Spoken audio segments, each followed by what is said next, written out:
Hello bachcho, let's read the question. So question says that find the energy of the reaction that this nitrogen 14 alpha and this P, that is alpha particles and P is a proton, O17, if the kinetic energy of the incoming alpha particles is T alpha is 4 mega electron volt and the proton outgoing at an angle of 60 degree to the motion directions of to the alpha particles has a kinetic energy of Tp is equals to 2.09 mega electron volts.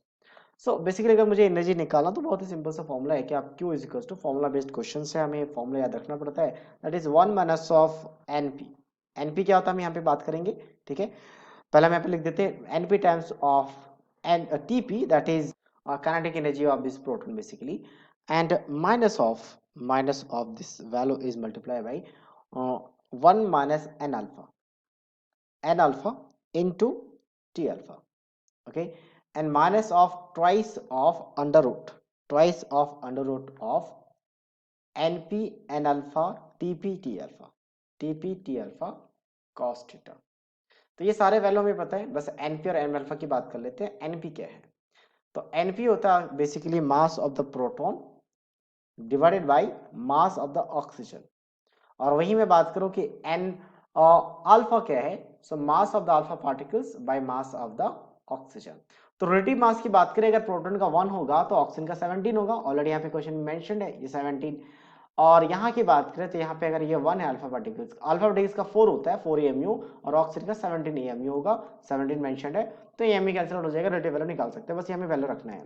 तो सारे value पता है मुझे, ये 1 है minus Np कितना है, तो Np की वैल्यू की बात करें तो ये 1/17 है और इसके साथ मल्टीप्लाई कर लेंगे Tp कितना है यहाँ पे बेसिकली 2.09 माइनस ऑफ 1 माइनस यहाँ पे क्या जाएगा 4/17, ठीक है, मल्टीप्लाई ये कितना आपका 4 है minus twice under root of ये वैल्यू कितना 1/17 और एक आपका 4/17 है. दूसरा वैल्यू की बात करें एक 4 और एक आपका 2.09 है, इसका अंडर रूट और cos थीटा cos 60 डिग्री का वैल्यू कितना होता है 1/2, तो इसका वैल्यू 1/2 रखेंगे तो ये और ये कैंसिल आउट हो जाएगा. तो बस हमें इसे कैलकुलेट करना है. तो ये कैलकुलेट करने के बाद जो सिंपलेस्ट वैल्यू है इसको थोड़ा सा और सिंप्लीफाई कर लेते हैं, ये 16/17 हो जाएगा.